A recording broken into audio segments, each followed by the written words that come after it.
शेतकऱ्यांचा मका मोठ्या प्रमाणामध्ये मका खरेदी केंद्रांवर हा खरेदी होतो। बिचारा शेतकरी आज मका बाजारामध्ये 1400 रुपयांनी विकला जातो आणि शासनाच्या हमी भावाने 2400 रुपयांनी घेतो आपण। या लालसेपोटी बिचारा शेतकरी व्यापारी त्याच्या नावावर मका विकतात आणि त्या शेतकऱ्याला फक्त काहीतरी तोडकी रक्कम देऊन 50-100 रुपये पर क्विंटल देऊन त्याचा वापर त्याच्या सातबाऱ्याचा करता। माजी मंत्री महोदयांना ही विनंती आहे, या सदर प्रकरणी ते 5ही ट्रॅक्टर जप्त झालेत, मक्याच्या गोण्या सर्व जप्त झाल्यात।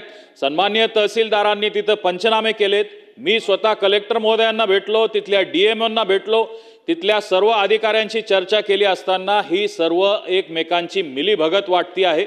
मला वाटतं आपण सर्वप्रथम यांना आपण लायसन्स त्यांचं तिथं सस्पेंड केलेलंच आहे, पण त्याच्याही पुढे जाऊन या संबंधित सर्व अधिकारी असतील किंवा हे जे ग्रीन रिव्होल्यूशन आणि युवन फार्मा प्रोड्युसर कंपनी आहे यांच्यावर फौजदारी गुन्हे दाखल करून आपण चौकशी करणार का?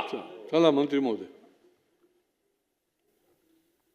अध्यक्ष महोदय, खरं म्हणजे हे मका खरेदीच्या बाबतीमध्ये केंद्र सरकारने आपल्याला सुरुवातीला 6,60,000 क्विंटलचं जे आहे लक्ष दिलं होतं,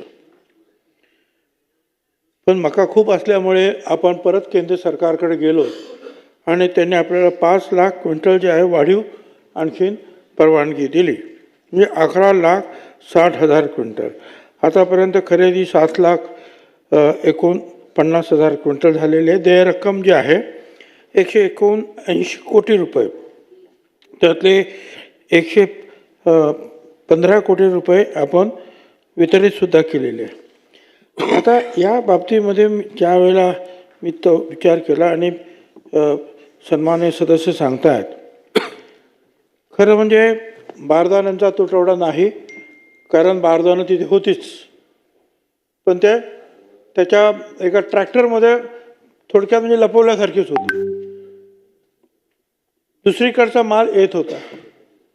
हे अशा अनेक गोष्टी ज्या आहेत आणि तिथे नंतर जे तहसीलदार वगैरे गेले आणि त्यांनासुद्धा त्याच्यामध्ये बरंचसं तथ्य जे आहे आढळून आलेलं आहे आणि त्यामुळे जे आहे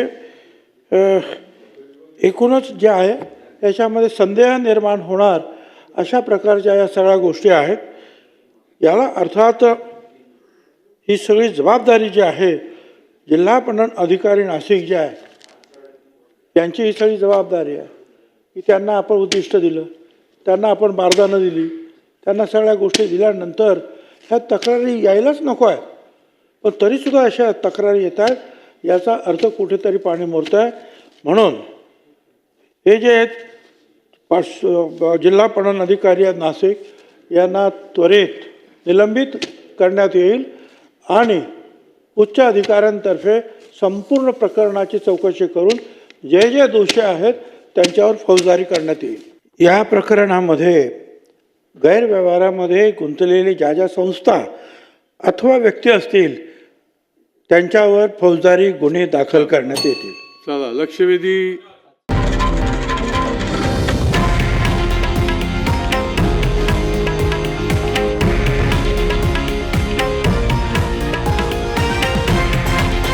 हे आहे देशातील नंबर 1 न्यूज नेटवर्क आणि आपण पाहत आहात TV9 मराठी, एकमेव।